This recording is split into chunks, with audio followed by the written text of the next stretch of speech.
पास मार्क्स दो हम जोंटा, what do you do on Sunday. यहाँ तो हमें आंसर बनाना है, पर भैया हम आंसर बनाए तो बनाए कैसे। देखो, या तो पहले मार्किन लगेगा, नहीं यार इश पहले लगेगा क्योंकि मैं बोल रहा हूँ, तो क्या इसके पास जोंटा लगेगा कि मार्किन कॉन्जुगेट होगा, या पहले वास या वासना लिखना है कि नहीं लिखना, बनाए कैसे आंसर। अच्छा छोड़ो, क्वेश्चन बनाने नेक्स्ट में। इस day I wake up at 6 o'clock। अब इसका क्वेश्चन कैसे बनाए भाई। अच्छा चलो मैं ट्राई करता हूँ। क्वेश्चन शायद स्टेहा पहले लिखेंगे, नहीं पहले तो जेक्स हुआ ऑफ लिखेंगे। यार क्या कैसे कहाँ लिखना है, ये सब्जेक्ट होता है कि वर्ब भी होता है, ये ऑब्जेक्ट कहलाता है कि ऑब्जेक्ट पहले क्या कि सब्जेक्ट कहाँ क्यों कैसे। ऐसी प्रॉब्लम आपको जर्मन में सबसे ज्यादा आता है, खास के आपके जो एग्जाम होते हैं उसमें जो बिल्ड ऑफ फ्रागे मेक क्वेश्चन या आंसर जो होता है वहां आपके सबसे ज्यादा मार्क्स करते हैं। तो आज की वीडियो में मैं यही बताने वाला हूँ, इसका स्ट्रक्चर क्या है, इसको हम बोलते हैं सेंटेंस स्ट्रक्चर क्या है, क्यों कैसे, सब आपको आज की इस वीडियो में मिलेगा भाई। एंड तक देखना, गारंटी दे रहा हूँ 100% गारंटी कि आज इस वीडियो के बाद आपको 6 से 10th आप जब जर्मन कंटिन्यू करोगे आपको कहीं भी प्रॉब्लम नहीं आएगी, क्वेश्चन बनाने में या आंसर फ्रेम करने में कहीं भी प्रॉब्लम नहीं आएगी। Okay, so what we are waiting for, let's start. तो सबसे पहली चीज सेंटेंस स्ट्रक्चर। जो सेंटेंस स्ट्रक्चर होता है जर्मन में उसके होते हैं 3 टाइप। कितने होते हैं? 3 टाइप। ठीक है, तो सबसे पहले जो टाइप होता है वो होता है आउसजागेन। आउसजागेन मतलब क्या होता है? स्टेटमेंट। जब हम स्टेटमेंट मतलब जब हम आंसर करते, कोई भी क्वेश्चन दिया रहेगा उसका आंसर जब हम कर रहे हैं उसे स्टेटमेंट कहते हैं, अगर स्टेटमेंट फॉर्म में आंसर किया जाए। ठीक है, तो पहले क्या टाइप हुआ? आउसजागेन। सेकंड फॉर्म हमारा आता है वे फ्राग। वे मतलब डब्ल्यू और फ्राग मतलब क्वेश्चन, डब्ल्यू क्वेश्चन मतलब हम डब्ल्यू वर्ड से जो क्वेश्चंस बनाते हैं उसे वे फ्रागा कहते हैं। और जो हमारा थर्ड टाइप आता है वो होता है या नाइन फ्रागा, मतलब ऐसे क्वेश्चन हम बनाते हैं जिसमें जब हम आंसर लिखते हैं यस या नो में जब हम आंसर देते हैं वैसे क्वेश्चंस को। ठीक है, देखो स्टार्ट करते हैं। सबसे पहले है आउसजागेन। आउसजागेन मतलब बताते क्या होता है? स्टेटमेंट। ठीक है, देखो पहले मैं कह रहा हूँ नोटबुक और पेन लेकर बैठना, क्योंकि जब हम सुनने के साथ लिखते हैं ना तो वो हमारे दिमाग में जल्दी जाता है। ओके, तो स्टार्ट करते हैं आउसजागेन से। आउसजागेन मतलब स्टेटमेंट। अब देखो ध्यान से सुनना है एक एक चीज। आउसजागेन स्टेटमेंट क्या होता है? पहली पोजीशन जो होती है हमेशा पूरा, और जो मैं ये बता रहा हूं ठीक है ये फिक्स होता है पूरी जर्मन लैंग्वेज में। ठीक है, तो इसका क्या स्ट्रक्चर होता है? सबसे पहले हमेशा लगता है सब्जेक्ट। फर्स्ट पोजीशन हमेशा वर्ब क्या लगती है? हमेशा सब्जेक्ट, हमेशा। ठीक है, सब्जेक्ट। देन हमारा होता है एक वर्ब। इसका क्या है? Subject plus verb plus object. क्या है स्ट्रक्चर इसका? Subject plus verb plus object. zum Beispiel for example यहां पर दिया है कुछ statement. Ich esse um 8 Uhr Frühstück, मतलब I eat breakfast at 8 o'clock। अब देखो सिंपल है, सबसे पहले क्या मैंने बताया? सब्जेक्ट। ठीक, सब्जेक्ट क्या होता है ध्यान से सुनो। ich, du, it, we, wir, ऐसी सब जो भी होता है इसको क्या कहते हैं? हम सब्जेक्ट कहते हैं। और वर्ब तो सबको पता है, एक्शन वर्ब जैसे खेलना, खाना पीना, एसेंट, ड्रिंक एंड स्पीलें, ये सब क्या है? वर्ब है। ठीक है, और ऑब्जेक्ट क्या होता है? ऑब्जेक्ट जो जैसे कोई ऑब्जेक्ट जैसे आई ईट ब्रेकफास्ट, तो यहाँ ब्रेकफास्ट एक ऑब्जेक्ट हो रहा है, मतलब ऑब्जेक्ट की तरह यहाँ पर वर्क कर रहा है, उसे हम ऑब्जेक्ट कहते हैं। अभी मैं बताता हूँ, देखो सबसे पहले क्या है? स्टेटमेंट है। सबसे पहले क्या रूल है हमें देखो क्या है, ये तीनों टाइप। चलो पहला है क्या है? स्टेटमेंट है, ये फुल स्टॉप लग रहा है और हम इश से स्टार्ट कर रहे हैं। इश से स्टार्ट करें क्यों? क्योंकि इसका स्ट्रक्चर है सब्जेक्ट प्लस वर्ब, तो हमेशा स्टार्ट होगा सब्जेक्ट। अब यहाँ देखो पहले सेंटेंस क्या है? इश एस, तो इश क्या है यहाँ पर? है एक सब्जेक्ट है, तो बस मतलब यहाँ एक सब्जेक्ट लग रहा है। दूसरा क्या होगा? दूसरा है हमारा वर्ब, तो मतलब एस है वर्ब, इश के साथ कॉन्जुगेट हो गया ना तो ऐसा बन गया। तो दूसरा क्या है हमारा? पोजीशन हमेशा सेकंड पोजीशन किसकी होती है? वर्ब की होती है। ठीक है, और ये पोजीशन फिक्स होती है, याद रखना। पहली पोजीशन लिख रहे हो ना, वेरी गुड। आउसजागेन में फर्स्ट पोजीशन किसकी होती है? सब्जेक्ट की। ठीक है, यहां पर जैसे zum Beispiel, ठीक है, इश और एस।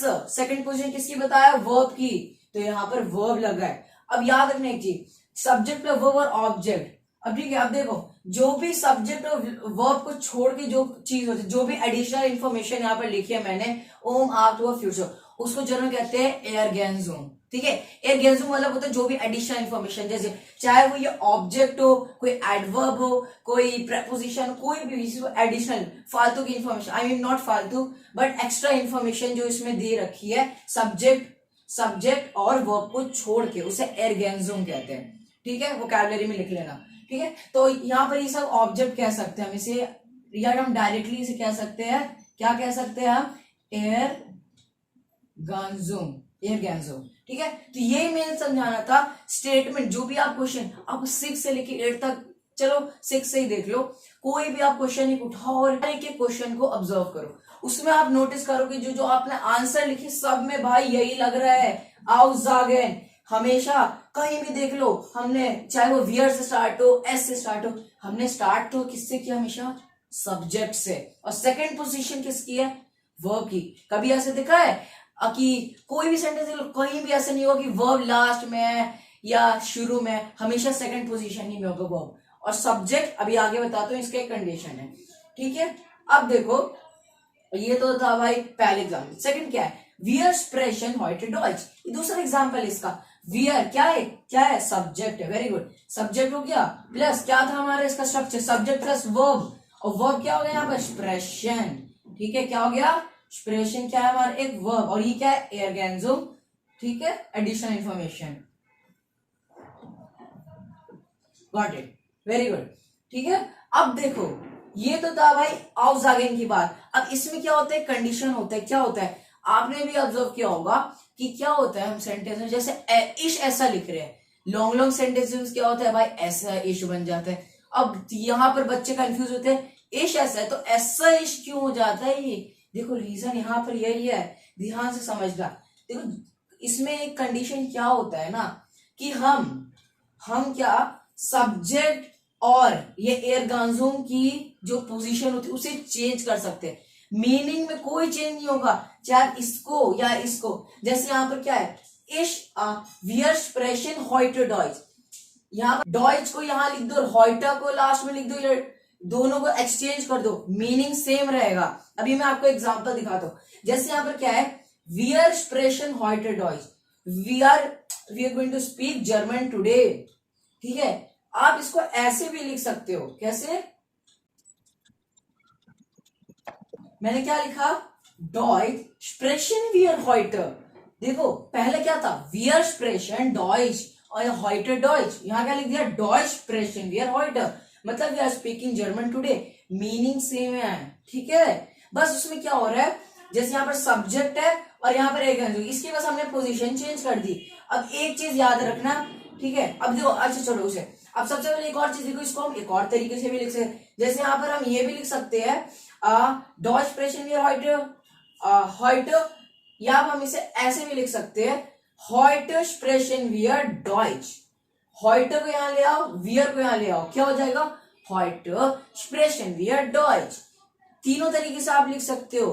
ठीक है, अब इसमें भी कंफ्यूज मत होना। अब देखो यहाँ पर आप सोचो, यहाँ पर जब हमने पढ़ा है स्ट्रक्चर, यहाँ पर क्या है, सब्जेक्ट फर्स्ट पोजीशन, तो अब यहाँ पर हम एक्सचेंज क्यों कर रहे हैं, लिख सकते हैं, बस मीनिंग में कोई चेंज नहीं आएगा। बट हाँ एक चीज है, आप भले सब्जेक्ट की पोजीशन चेंज कर सकते हो aussagen में, ठीक है, स्टेटमेंट में, पर वर्ब की कभी भी नहीं होती। नोट कर लो, वर्ब की पोजीशन कभी भी चेंज नहीं होती, कभी भी नहीं। ठीक है, हमेशा कहीं भी देख लो सेकंड पोजीशन। कौन सी पोजीशन, सेकंड। अब यहां भी देख लो, क्या यहां पर मैंने सिंपल सेंटेंस था, देखो मैंने डॉइच को पहले लिख दिया और वियर को बाद में लिख दिया, लेकिन ये दोनों चेंज हुए ना, स्प्रेशन तो स्प्रेशन रहा। अभी मैंने एक और टाइप बताया था, क्या बताया था मैंने, heute स्प्रेशन वियर डॉइच। ठीक है, अब उसमें मैंने heute पहले लिख दिया, डॉइच लास्ट में लिख दिया, लेकिन तब भी स्प्रेशन तो हमारा सेकेंड ही पोजीशन रहा, क्योंकि यही मैं बता रहा हूं, वर्ब कभी भी चेंज नहीं करता, पहले ही आप सब्जेक्ट को चेंज कर लो। ठीक है, अब सिंपल सेंटेंसेस में मेन रूल यही होता है कि सब्जेक्ट पहले लिखो आप, फिर वर्ब बाद में लिखो। बात तो समझ में आ रही है ना, वेरी गुड। अब देखो एक और कंडीशन है। अब आप सोचो कि हम सेंटेंस को ऐसे नहीं बना सकते, डॉइच स्प्रेशन heute वियर। अब आप क्या कर रहे हो, सोच रहे हो कि नहीं heute यहां लिख देते हैं और वियर को भाई हम लास्ट में लिख देते हैं, लेकिन वहां ये गलत हो जाएगा। फिर से नोट करना, ठीक है, नोट नोट का मतलब है आप लिखो अपनी नोटबुक में नोट डाल के। ठीक है, तो अब क्या होता है ना, एक और कंडीशन इसमें, सेकंड कंडीशन है जो सब्जेक्ट होता है, जैसे एज, डू, वियर, एस, ये सब जो कंडीशन होता है, एयर, जीएस, इसमें क्या होता है ना, हमेशा एक वर्ब है हमारा। ठीक है, कोई भी ले, drinking, eating, I am drinking, you are drinking, जैसे ये सब जो वर्ब है ना, ड्रिंकिंग एक वर्ब है और आई क्या है, एक सब्जेक्ट है। हमेशा वियर जो है, जैसे यहां पर वियर है और यहां पर इश है, या तो ये वर्ब के पहले रहेगा या तो ये वर्ब के बाद आ सकता है। हम लास्ट में नहीं लिखेंगे इसे, ठीक है। ये भी एक तरीका है आंसर को अच्छे से फ्रेम करने का। देख लो इधर, यहां क्या था, वियर्सप्रेशन क्या था, सब वर्ब के पहले था, सब्जेक्ट था। अब देखो मैंने जब चेंज किया, सेकंड तो पोजीशन रही वर्ब की, और मैंने वियर को यहां लिख दिया, पर तब भी ये एक बाद में आया इसके, क्योंकि मैंने यही कहा सब्जेक्ट या तो पहले आएगा वर्ब या तो बाद। अगर आप इसे लास्ट में लिख दोगे तब वो मीनिंग क्या, पूरा सेंटेंस ही स्ट्रक्चर गलत हो जाएगा। Got it? होप आपको ये समझ में आ गया। आओ आगे, स्टेटमेंट बहुत इजी है। Okay, now let's move to the वे फ्राग। लेट्स मूव टू द वे फ्राग। अब देखो वे फ्राग क्या मतलब होता है, वे मतलब डब्ल्यू। अब डब्ल्यू वर्ड्स मतलब जिससे हम क्वेश्चन बनाते हैं, व्हाट, हाउ, व्हाई, ये सब क्वेश्चन मतलब इंग्लिश में भी है ना डब्ल्यू वर्ड, बस वही है वे फ्राग। फ्राग मतलब क्वेश्चन और वे मतलब डब्ल्यू वर्ड्स, ठीक है। हर देखो हर क्वेश्चन यहाँ पर क्या होता है, डब्ल्यू से स्टार्ट होता है, इसलिए हम इसे डब्ल्यू वर्ड कहते हैं, ठीक है। अब देखो इसका स्ट्रक्चर भी कुछ सिमिलर है। क्या है, इसमें क्या होता है, सबसे पहले हमारा क्या होता है, एक डब्ल्यू वर्ड आता है। क्या होता है, डब्ल्यू वर्ड फर्स्ट पोजीशन हमेशा। अब जाहिर सी बात है, वर्ड में पूछो, वाई में पूछो या हाउ में पूछो, हाउ मतलब वी होता है जनरल में, इसलिए वो भी डब्ल्यू है, ठीक है। तो जाहिर सी बात है पूछ रहे हैं तो डब्ल्यू से स्टार्ट होगा ना, इसलिए सबसे पहले स्ट्रक्चर क्या है, वे फ्राग में पूछने का, कि हमेशा फर्स्ट पोजीशन किसकी रहेगी, डब्ल्यू। कहीं भी देख लो, वी, वन, वो डब्ल्यू वर्ड है पहले, ठीक है। तो ये है। और second position just like statement, मतलब आओ जागेन की तरह, यहां पर क्या होता है, सेकंड पोजीशन वर्ब की होती है हमेशा। देखो हाइसन था, हाइस्ट है, देखो हाइस्ट है, लेंस है, वोन्स है, सब क्या है, वर्ब ही तो है। To live, to learn, to be, ये सब क्या है, I mean to be called, सब क्या वर्ब है। तो बस वही है वर्ब। और लास्ट जो हमारा होता है डब्ल्यू वर्ड और प्लस, और लास्ट में हमारा क्या लगता है, सब्जेक्ट। इतना क्लियर हुआ। स्ट्रक्चर बस देखो यार, कोई ऐसा नहीं। अब देखना एंड, वीडियो के एंड में, मतलब जब इसके बाद जब यानाइन फ्राग हो जाएगा उसके बाद एक एक्सरसाइज दूंगा, डिस्कस करूंगा, आई मीन उससे आपका इसको कैसे यूज करना है वो भी क्लियर हो जाएगा, ठीक है। अभी आप बस इतना लिखो और समझो कि क्या होता है ये स्ट्रक्चर, कैसे यूज करना है। सबसे पहले डब्ल्यू वर्ड, उसके बाद डब्ल्यू वर्ड के बाद एक वर्ब लगता है, फिर एक सब्जेक्ट। zum Beispiel वी हाइज दू, मतलब व्हाट डू यू कॉल्ड, ठीक है। आपका नाम क्या है, वी हाइज दू।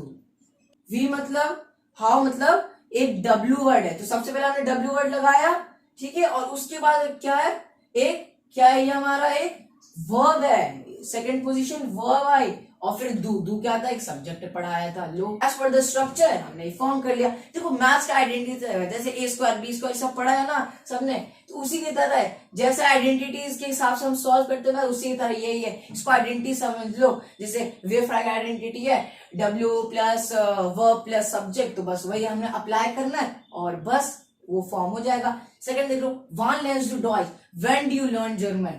तो अब देखो वान है, हम चलो याद कर लो क्या है, हाँ फर्स्ट पोजीशन किसकी थी, हाँ डब्ल्यू वर्ड की, देखो डब्ल्यू वर्ड लगा। सेकंड पोजीशन किसकी थी, वर्ब की थी, तो वर्ब लगा हमारा। और फिर थर्ड पोजीशन किसकी थी हमारी, सब्जेक्ट की थी, तो हमारा सब्जेक्ट भी लगे। और ये एक एर्गान्जुम है, ठीक है। इतना क्लियर हुआ, वही है। अब लास्ट वाले भी देख लो, zum Beispiel वो वोन्स डू, वेयर डू यू लिव, सब फर्स्ट पोजीशन लग गई, W word plus second position verb, वोनेन, थर्ड पोजीशन सब्जेक्ट। बस इतना इजी है। वो वोन्स डू, वन लेंस डू, डॉइच वी हाइज डू, ये सब एग्जांपल था समझने के लिए वे फ्राग। क्लियर हुआ वे फ्राग। अभी एक्सरसाइज लास्ट में दूंगा तब आपको और अच्छे से क्लियर होगा। अभी आप बस स्ट्रक्चर समझो और इसे यूज कैसे, समझ आ गया। अब लास्ट वाले पे बढ़ते जो है हमारा यानाइन फ्राग। तो स्टार्ट विद यानाइन फ्राग। यानाइन फ्राग मतलब यस और नो क्वेश्चन।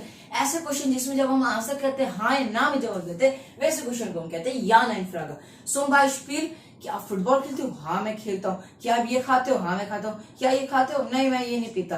क्या आप ये करते हो, हाँ। तो ये हाँ ना में जो जवाब देना है ना, बस वही है। वैसे हम कैसे क्वेश्चन क्रिएट करके जिसमें हम आंसर यस या नो ही में दें, ठीक है। तो वो हम सीखते हैं इसमें यानाइन फ्राग, yes no questions, how to frame it. तो इसका सबसे पहला स्ट्रक्चर होता है वर्ब का, हमेशा फर्स्ट पोजीशन, ये भी फिक्स है ठीक है। फर्स्ट पोजीशन हमेशा वर्ब की होती है, सेकंड पोजीशन किसकी होती है, वर्ब के बाद कॉन्जुगेट होगा, जाहिर सी बात सब्जेक्ट के साथ कॉन्जुगेट होता है ना वर्ब। अब देखो एसएन और इश है, एसएन क्या है, वर्ब है, इश क्या है, सब्जेक्ट है। अब जब मैं वर्ब देखो वर्ब सब्जेक्ट के बिना क्या वर्ब कॉन्जुगेट हो सकता है, नहीं। इसीलिए यहाँ पे जब वर्ब आया तो सेकंड पोजीशन सब्जेक्ट का ही आएगा, ठीक है। सब्जेक्ट मतलब एज दो मैंने बता चुका है, ठीक है। तो ये और उसके बाद आता है ऑब्जेक्ट या एर्गेन्जो जो बोल लो आप उसे, ठीक है। तो इसका सबसे पहले क्या है, इसमें यही डिफरेंस है, इसमें वर्ब पोजीशन फर्स्ट में होती है, ये इसमें होती है वर्ब पोजीशन फर्स्ट होता है हमेशा। अब देख लो यहाँ पर स्पील्स दो football, do you play football, ठीक है। अब देखो जब भी इसका एक और है, जब भी हम या नहीं फ्रागे बनाते हैं ना, जैसे अगर हम उसे इंग्लिश में ट्रांसलेट करते हो डू यू में आंसर आते हैं। जैसे हाज दो के शूज, डू यू हैव सिबलिंग, इज दो एप्पल, डू यू ईट एप्पल, तो डू यू हो जाता है वो, इसीलिए या नहीं फ्रागे को कन्वर्ट करने पे वो आता है। मैं बस आपको बता देता हूँ, बहुत लोग कंफ्यूजन होता है कि डू क्या कहते हैं, यू क्या कहते हैं, बस मैं आपको बता देता हूँ याना इन फ्रागो में कंप्लीट मीनिंग निकल जाता है डू यू, ठीक है। अब तो वर्ब पोजीशन फर्स्ट देखो चेक हो गया, वर्ब पोजीशन फर्स्ट ही। अब तो second position as per the rule क्या है, सब्जेक्ट, जो सब्जेक्ट भी लग गया हमारा। Third position object, football object यहाँ पर हो गया, ठीक है। तो ये हो गया। सेकंड वॉन्ट्स टू इन Berlin, do you live in Berlin, yes I live in Berlin, no I don't live, बस आंसर अभी मत करो, अभी बस मैं आपको बता रहा हूँ, ठीक है। तो क्या है, वोनेन है, देखो फर्स्ट पोजीशन वर्ब लग गया, सेकंड पोजीशन सब्जेक्ट, और ये क्या है हमारा एर्गेन्जो मतलब ऑब्जेक्ट जो बोल लो। हाज दो के शोस्टा अभी बताया, हाज दो है, हावेन के साथ हुआ है तो वर्ब हुआ ये, इसलिए फर्स्ट पोजीशन पे ये क्या है, सब्जेक्ट, और ये है ऑब्जेक्ट। खत्म, इतना इजी है। मुझे पता है अभी भी बहुत लोग को कंफ्यूजन होगा कि समझ में तो आ गया स्ट्रक्चर, पर इसे यूज कैसे करें, तो अब मैं बताता हूँ इसे यूज क्या करना है। अब उससे पहले टिप दे देता हूँ आपको, अगर अभी भी, ठीक है, अभी भी अगर आपको समझ में नहीं आया कि इसका स्ट्रक्चर याद कैसे करें, यार इसमें डब्ल्यू वर्ड है, इसमें कभी सब्जेक्ट इधर लग रहा है वर्ब इधर लग रहा है, इसको याद कैसे करें, रट्टा नहीं मारो। तो सिंपल से टिप दे रहा हूँ, बस इतना याद रखो, आउज़ागेन, ठीक है, याद कर लो 10 बार बोलो आउज़ागेन, और वे फ्रागे जो होता है उस बस वो पोजीशन याद करो और कुछ मत याद करो, डब्ल्यू वर्ड हटा दो, सब्जेक्ट हटा दो, सिर्फ वर्ब याद करो। क्यों वर्ब याद करो, क्योंकि भाई वही फिक्स रहती है। जैसे जो आउज़ागेन होता है और वे फ्रागे होता है उसमें वर्ब पोजीशन सेकंड होती है, बस या नहीं फ्रागे में फर्स्ट होती है। किसमें फर्स्ट होती है, सिर्फ और सिर्फ या नहीं फ्रागे में, बाकी दोनों में सेकंड होती है वर्ब पोजीशन फिक्स, ठीक है। इतना याद कर लो, ओके गाइस, को आपको ये समझ में आ गया होगा। अब एक्सरसाइजेस की तरफ बढ़ते हैं जिससे आपको मोर क्लियरिटी हो, okay let's go. So let's move to the exercises now. ये देखो ये एक्सरसाइजेस आपको बहुत हेल्प होगा, और इससे आपको ये भी पता सीखने को मिलेगा कि आपको कहाँ कैसे पता चलेगा कि यहाँ पर वे फ्रागे यूज करना है, कि यहाँ पर आंसर बनाना है, कहाँ पर या नहीं फ्रागे बनाना है, कहाँ वे फ्रागे बनाना है। Let's start guys. तो सबसे पहले है या, स्ट्रिंग का आइनजाफ मीनिंग। देखो पहला स्टेप है, फर्स्ट स्टेप फाइंड करो कि ये क्या, यहाँ पर जो आंसर है, देखो अब आंसर दे दिया। पहला रूल याद रखना हमेशा क्या है, जब भी आंसर दिया हो, जब हमें एग्जाम में क्वेश्चन बनाने को आता है, सबसे पहला रूल यही होता है हमारा कि हमें पहले देखना आंसर में या में आंसर है यहाँ पर, जैसे तो हाँ या में तो मतलब हमें या नाइन फ्रागा बनाना है, अगर या में नहीं है तो हमेशा किस में बनाना है, वे फ्रागा में, ठीक है। फर्स्ट रूल तो मीनिंग क्या है, yes I drink a juice, तो या में आंसर है। अब याद करो या नाइन फ्रागा, अच्छा या नाइन फ्रागा तो मुझे अच्छे से याद है, बस वही ऐसा था कि जिसमें वर्ब पोजीशन क्या थी, फर्स्ट थी। देखो देखो अपनी नोटबुक में क्या लिखा है, मैंने क्या बताया था, वर्ब पोजीशन या नाइन फ्रागा में फर्स्ट। सेकंड स्टेप, अब फर्स्ट मैंने क्या बताया, वर्ब पोजीशन क्या होती है, फर्स्ट होती है।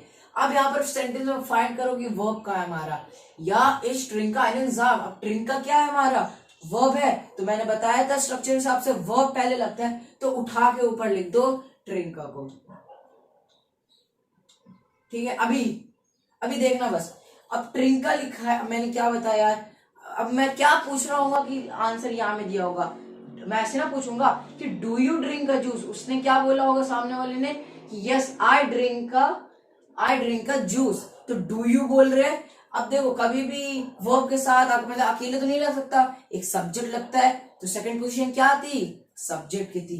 तो मैं तुमसे पूछ रहा हूँ, तो मैं आपसे पूछ रहा हूँ फॉर एग्जाम्पल, तो यू में होगा ना, तो ट्रिंकर मत लिख देना, कॉपी कैट मत कर, आई मीन कॉपी मत कर देना।